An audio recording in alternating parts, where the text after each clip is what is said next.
다 같이 사도신경으로 우리의 신앙을 하나님께 고백하겠습니다.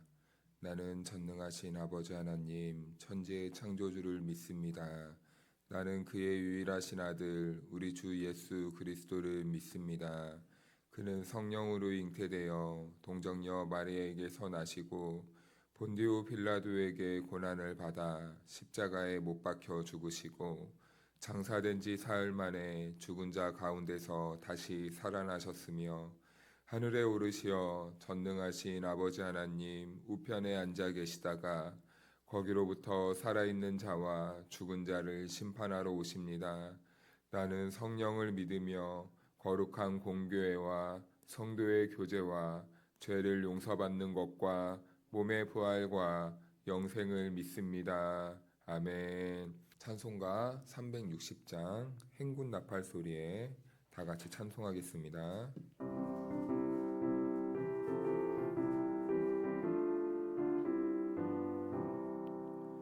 행군 나팔 소리에 주의 호령 났으니 십자가의 군기를 높이 들고 나가세. 선한 싸움 다 싸우고 의의 면류관 받았으리라. 선한 싸움 다 싸우고 의의 면류관 예루살렘 성에서 면류관 받으리. 저 요단강 건너 우리 싸움 다치는 날 의의 면류관 예루살렘 성에서 악한 마귀 권세를 모두 깨쳐버리고 승리하신 주님과 승전가를 부르세. 선한 싸움 다 싸우고 의의 면류관 받았으리라. 선한 싸움 다 싸우고 의의 면류관 예루살렘 성에서 면류관 받으리. 저 요단강 건너 우리 싸움 마치는 날 의의 면류관 예루살렘 성에서 달려갈 길 다 가고 싸움 모두 마치는 주 함께 기쁨을 용사들 안으리세. 선한 싸움 다 싸우고 의의 면류관 받았으리라. 선한 싸움 다 싸우고 의의 면류관 예루살렘 성에서 면류관 받으리. 저 요단강 건너 우리 싸움 마치는 날 의의 면류관 예루살렘 성에서. 오늘 우리에게 주신 하나님의 말씀은 고린도전서 13장 8절에서 13절 말씀까지입니다. 사랑은 언제까지나 떨어지지 아니하되 예언도 패하고 방언도 그치고 지식도 패하리라. 온전한 것이 올 때에는 부분적으로 하던 것이 패하리라.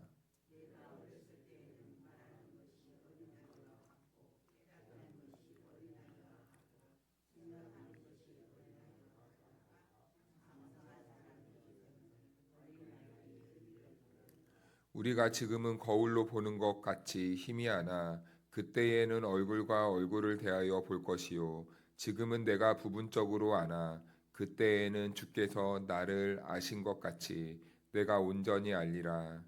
그런즉 믿음, 소망, 사랑 이 세 가지는 항상 있을 것인데 그 중에 제일은 사랑이라. 아멘. 할렐루야. 하나님의 은혜와 평강이 우리 모두에게 함께하기를 축복합니다. 네, 우리는 어제 고린도전서 그 1절에서 17절 말씀까지 보면서 사랑이 무엇인가, 사랑이 무엇인가에 대해서 우리가 간략하게 살펴보았습니다. 그래서 바울은 사랑이 없는 은사는 아무 의미가 없다라는 것을 어저께 말씀을 통해서 우리가 보게 되었죠. 방언을 말할 수 있어도, 그리고 병 고치는 은사가 있어도, 통역하는 은사가 있어도, 그리고 지식이 많아도, 지혜가 많아도, 그리고 믿음이 아무리 커도 사랑이 없으면 그 모든 은사는 아무것도 아닌 게 된다라는 것입니다. 그런데 오늘 본문은요, 이제 거기에서 한 걸음 더 나아가서 바울은 이렇게 말합니다. 왜 사랑이 제일인가? 믿음도 있고 소망도 있고 사랑이 있는데 왜 사랑이 제일 중요한가? 오늘 본문은 그 이유에 대해서 매우 구체적이고 사실적으로 말해주고 있습니다. 먼저 8절은 이렇게 말씀하고 있는데요. 사랑은 언제까지나 떨어지지 아니하되 예언도 패하고 방언도 그치고 지식도 패하리라. 아멘. 이 말씀을 보면 바울이 비교를 하고 있다는 것을 우리는 알게 돼요. 예언도 매우 중요합니다. 방언도 중요한 은사예요. 그리고 지식도 교회 안에는 반드시 필요합니다.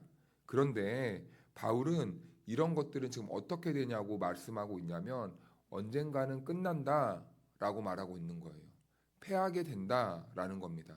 다시 말해 사라지게 된다라는 거예요. 그러나 사랑은 아니래요. 사랑은요, 언제까지나 떨어지지 않는다라고 말을 하는 거예요.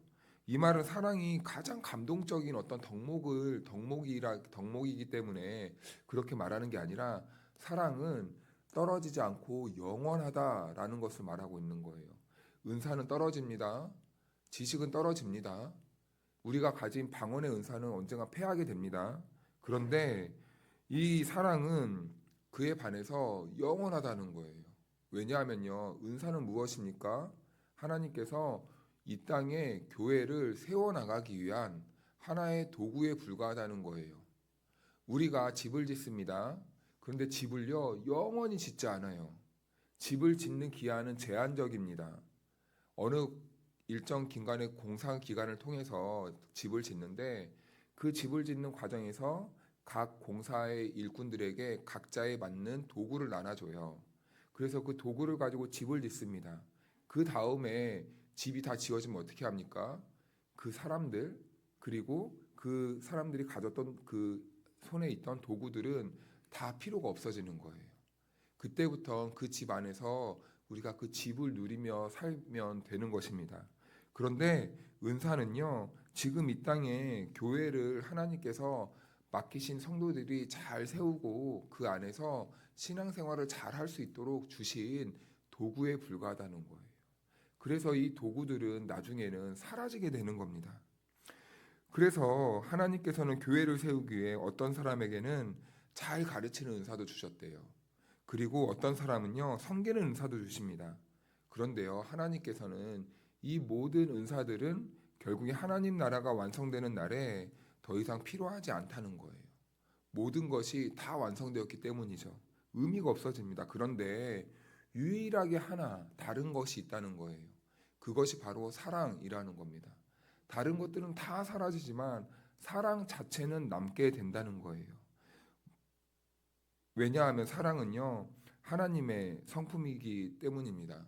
그래서 다른 은사들은 우리가 나중에 다 천국에서 만날 거잖아요. 저와 여러분들이 다 천국에서 만나는데 그때 천국 가서 우리가 뭐 방언을 하니 안 하니 의미가 있습니까? 그런 게 의미가 없다는 거예요. 우리는 천국에서 무엇만 하면 됩니까? 사랑만 하면 된다는 거예요. 바로 오늘 말씀은 그것을 말하는 겁니다. 다른 것들은 다 사라지지만 사랑만 영원하고 사랑만 남아요. 왜냐하면 이것이 하나님의 성품이에요. 그래서 요한일서에서도 하나님은 무엇이라고 이렇게 말을 합니까? 하나님은 사랑이시라. 하나님은 사랑 본질 그 자체이시고 하나님 나라는 그 하나님의 사랑으로 이루어진 나라이고 우리는 그 하나님의 나라에서 그 하나님의 사랑을 풍성하게 누리고 우리가 서로 사랑하는 그런 관계에서 살기 때문에 남는 것은 사랑 하나라는 거예요. 그래서 사랑은 영원한 겁니다. 끝나지 않아요. 이것이 사랑과 그리고 은사의 본질적인 차이다라는 겁니다. 그래서 9절, 10절은 이렇게 말하는데 한 절씩 교독하겠습니다. 우리는 부분적으로 알고 부분적으로 예언하니. 아멘. 바울 여기에서 인간의 한계를 말하죠. 우리는 지금 부분적으로 알고 있다는 거예요. 우리가 보고 우리가 아는 것은 전부 다 제한적이고 부분적이고 완전한 것이 아니다라는 겁니다. 그래서요, 우리가 알고 있는 지식은요, 다 단편적인 거예요. 조금만 알고 있는 겁니다. 다 알지 못해요, 사람은. 우리는 다 아는 것처럼 막 때로는 행동할 때도 말을 할 때도 있는데 결국엔 내가 아는 지식의 용량도 한계가 있어요. 내가 아는 것을 저 사람이 모를 수도 있고 저 사람이 아는 것을 내가 알 수도 있고 그리고 우리가 다 알고 있지만 다 모르는 것이 사실은 인간의 한계입니다. 그리고 우리가 경험하는 것도 마찬가지입니다. 다 경험하지 못해요. 그런데 우리가 하물며 하나님에 대해서도 그렇겠습니까? 하나님이 주신 은사도 마찬가지라는 거예요. 우리가 이해하는 신앙도 부분적이에요. 이것이 바로 인간이 가진 현실이라는 겁니다. 사람은 자기가 경험했던 것만 옳고 경험한 것이 전부라고 생각하고 착각할 때가 있어요. 그래서 같은 것을 보아서 사람들끼리 대화를 할 때에도 아니야, 그게 아니고 이렇게 말을 합니다. 똑같은 일을 경험해도 아니야, 그게 아니고 서로 다름을 인정을 못하는 거예요. 우리가 다 경험한 것이 다 전부라고만 생각하기 때문입니다. 그런데요, 고린도 교회의 사람들이 딱 그랬습니다. 자신들이 경험한 것이 옳다고만 생각했어요. 자기들이 배운 것만 전부라고 생각했던 겁니다. 그래서 교만해졌고, 그래서 다툼이 일어났고, 그래서 분파가 갈렸다는 거예요. 어떤 사람은 방언을 경험해요. 그런데요, 그 방언을 경험한 사람이 내가 가진 은사가 최고다. 하나님이 나를 특별히 사랑해서 나에게 이런 은사를 주셨다. 다른 사람도 봐봐라. 나보다 이렇게 유창하게 방언을 할 수 있나? 못하지 않느냐? 특별한 사람인 나에게만 하나님이 방언을 주셨다. 야, 방언이 중요하냐? 나 봐라. 죽어가던 사람도 내가 손만 얹으면 살린다. 이처럼 더 위대한 은사가 어디 있냐? 하나님은 나에게 이런 은사를 주셨어. 야, 그게 중요하냐? 교회에서 중요한 게 이 말씀 아니냐? 나는 이 말씀을 읽을 때마다 말씀이 막 깨달아진다. 막 지식적으로 막 말이 술술술 나온다. 야, 이것만큼 중요한 게 어디 있냐라고 착각하며 살았던 사람들이 바로 고린도 교회 사람들이었다는 것입니다. 그것이 가장 높은 신앙의 기준이라고 생각했어요. 그러니까 고린도 교회 안에서 갈등이 생기는 거예요. 그러니까 교만해지는 겁니다. 그러니까 바울은 말하는 거예요. 지금 우리가 알고 있는 것들은 착각하지 마. 부분적인 것이야. 하나만 알고 다른 거는 모르는 거야. 라고 이렇게 말을 해주는 거죠. 그러니 우리는 항상 주 안에서 어떻게 해야 됩니까? 교만하지 않고 남을 나보다 낮게 여길 수 있는 겸손이 있어야 되는 거예요. 내가 아는 것이 전부가 아니기 때문입니다. 그리고 내가 경험한 것이 마지막까지 이어지는 게 아니에요. 우리는 아직 온전한 것을 다 보지 못했습니다. 그래서 바울은 이것을요, 꼭 어린아이가 성장하는 것과 똑같다라고 이렇게 비유를 하는 거예요. 11절 말씀을 같이 한번 읽어볼까요? 시작. 내가 어렸을 때에는 말하는 것이 어린아이와 같고 깨닫는 것이 어린아이와 같고 생각하는 것이 어린아이와 같다가 장성한 사람이 되어서는 어린아이의 일을 버렸노라. 아멘. 어린아이에게는 어린아이의 생각이 있는 것입니다. 어린아이에게는 어린아이가 이해할 수 있는 그 이해의 크기가 있는 거예요. 그러면서 자라게 되고 그 자랑과 동시에 생각과 이해하는 폭이 점점 더 확장되어져 가는 것이 어린아이의 특징이죠. 그런데 바울은요, 지금 우리의 신앙이 그런 과정 속에 있다는 거예요. 어린아이가 자라가듯 우리의 신앙도 점점 자라가는 과정 속에 있다라고 말을 하는 겁니다. 은사도 필요하고 그리고 지식도 필요합니다. 그런데 그것들은 언제까지나 우리가 자라감의 과정 속에 있는 도구들에 불과하다는 거예요. 장난감이 어린아이에게 필요하듯이 은사는 그와 같이 지금 이 땅을 살아가는 우리들에게 제한적으로 필요한 것이라는 거예요. 어린아이가 장성한 후에 장난감을 이렇게 갖고 놀고 있다면 보는 사람들이 어떻겠습니까? 저 사람은 약간 좀 부족한 것 같은데, 저 사람은 약간 좀 어디가 모자른가? 왜 저렇게 어른답지 못하고 아이처럼 행동하고 있는 거지? 라고 이렇게 반응하는 것입니다. 그러나 그 장난감 같은 은사는 영원하지 않다는 거예요. 자라면 더 이상 그것에 붙들릴 이유가 없다는 겁니다. 그래서 바울은 이렇게 말합니다. 12절 말씀에 이렇게 같이 한번 읽어볼까요? 시작.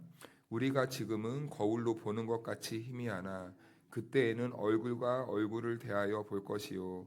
지금은 내가 부분적으로 아나 그때에는 주께서 나를 아신 것 같이 내가 온전히 알리라. 아멘. 거울을 보는 것 같이 희미하나 이렇게 말씀합니다. 우리 어르신분들은 어느 정도 알 수 있는데 우리가 지금은 온전히 우리의 모습을 비춰주는 거울이지만 옛날 과거에는 거울을요 어떤 금속을 열심히 막 갈았어요. 갈면은 이제 반질반질해지면은 그것을 보면은 딱 얼굴이 정확하게는 안 보여도 약간 희미하게 사람 같은 것이 보입니다. 네, 그 당시에는 그랬다는 거예요. 그러니까 거울이 보는데 희미하게 보인다는 거예요. 그러니까 지금 우리의 신앙도 그런 상태라는 겁니다. 완전한 것 같으나 우리가 하나님 나라에 보았을 때는 희미한 상태에 있다는 거예요. 완전히 보이지 않다는 겁니다. 그러나 주님 오시는 그날에는 우리가 희미한 것을 온전하게 보게 된다라는 거죠. 주님의 얼굴이 온전하게 보이진 않지만 나중에 주님이 오실 그때는 우리가 온전하신 하나님의 형상과 얼굴을 보게 되는 것과 마찬가지죠. 그때에는 더 이상 믿음이 필요하지 않아요. 소망도 필요하지 않습니다. 왜 그러냐면 모든 것들이 다 이루어졌기 때문이에요. 하나님 나라가 도래했기 때문입니다. 그래서 바울은 마지막에 이렇게 말씀하는 거죠. 13절에 보니까 그런즉 믿음, 소망, 사랑 이 세 가지는 항상 있을 것인데 그 중에 제일은 사랑이라. 믿음도 중요해요. 소망도 중요해요. 하지만 사랑이 가장 중요하다라고 말하고 있는 거죠. 믿음은요, 지금 우리가 하나님의 나라를 당장 보지 못하고 있기 때문에 믿음이 중요한 겁니다. 그리고 소망은 아직 그 하나님 나라가 이루어지지 않았기 때문에 이 땅을 살아가는 성도들에게 소망이라는 것이 필요한 거예요. 하지만 그와 반해서 사랑은 다릅니다. 사랑은 지금도 필요하지만 영원토록 필요하다는 거예요.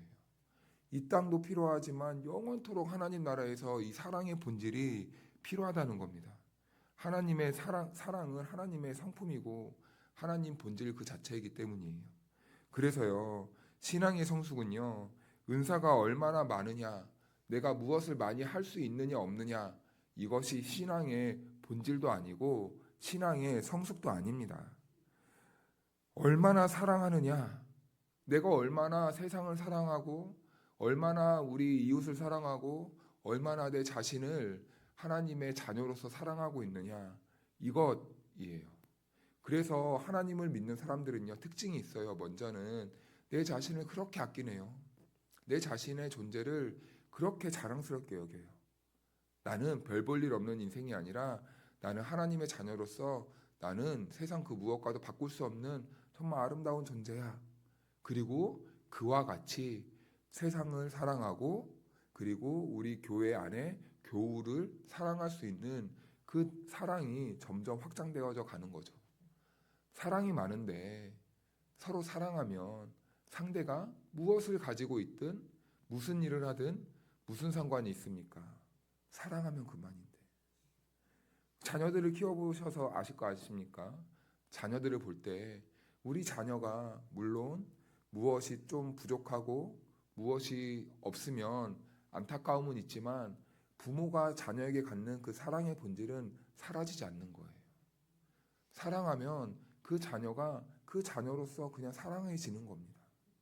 우리 안에, 우리 공동체 안에, 그리고 내 안에 세상을 향한 우리들의 그 태도가 그와 같은 사랑까지로 점점 자라가야 된다는 것이죠. 그래서 사랑이 많아지면요, 사람을요 함부로 판단하지 않아요. 사랑이 많아지면 부족한 사람들을 향해서 손가락질하지 않습니다. 오히려 그 부족함을 내가 조용히 가서 채워주고 싶은 거예요. 그것이 바로 사랑이 가진 힘이라는 겁니다. 조금 더 기다려줄 수 있게 돼요. 조금 더 품어줄 수 있게 돼요. 그것이 바로 그리스도인들의 성숙이라는 겁니다. 그러므로 우리는 지나가는 것에 마음을 빼앗기지 않아야 됩니다.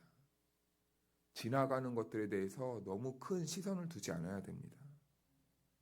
그것보다 사랑을 붙잡아야 되는 것이죠. 결국엔 우리들에게 남는 것은 사랑이기 때문이에요.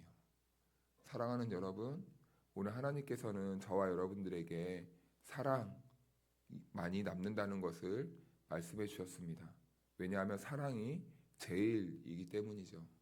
오늘 이 하나님의 말씀을 기억하시고 오늘 하루 살아가는 때에 먼저는 내 자신을 가장 많이 아끼고 사랑해 주십시오. 그리고 나와 만나는 모든 사람들에게 나와 같이 그렇게 사랑하며 그리고 그렇게 섬기며 살아가는 저와 여러분들이 될 수 있기를 축복합니다. 여러분 사랑이 제일입니다. 기도하겠습니다. 하나님 아버지, 오늘도 말씀을 통하여 무엇이 우리의 신앙의 중심에 있어야 하시는지 말씀해 주시니 감사합니다. 우리가 많은 것을 알고 많은 일을 하며 그렇게 살아가지만 결국 우리의 삶에 남아야 하는 것이 있다면 사랑이라는 것을 알게 하시니 감사합니다. 주님, 우리가 조급해서 사람을 쉽게 판단하지 않게 하시고 더 이해하고 기다려줄 수 있는 예수님의 마음을 우리에게도 부어 주옵소서. 주님께서 우리를 오래 참아주시고 끝까지 붙들어 주신 것처럼 우리도 주님의 그 사랑을 배우며 살게 하시고 가정에서 교회에서 우리의 삶의 자리에서 예수님의 사랑으로 생명을 살리는 은혜로운 삶을 살아갈 수 있도록 인도하여 주시옵소서. 하나님, 이 새벽에 주님 앞에 나온 사랑하는 성도들을 기억하여 주옵소서. 가정과 자녀와 삶의 모든 자리 위에 하나님의 은혜의 복을 충만하게 부어 주시옵소서. 몸이 연약한 성도들의 육체에 새 힘을 허락하여 주시고 강건해질 수 있도록 도와주시옵소서. 또한 마음이 지친 성도들에게는 하늘의 평안을 충만하게 부어 주셔서 하늘에서 맛볼 수 있는 평안함을 경험하는 시간 되게 도와주옵소서. 가족의 구원을 위해 기도하는 성도들도 있습니다. 고넬료의 가정에 구원이 임하였던 것처럼 예수를 섬기는 복된 가정이 되도록 주의 성령께서 은혜를 부어 주시옵소서. 우리의 기도에 응답해 주실 하나님께 감사드리오며 거룩하신 예수님의 이름으로 기도하옵나이다. 아멘.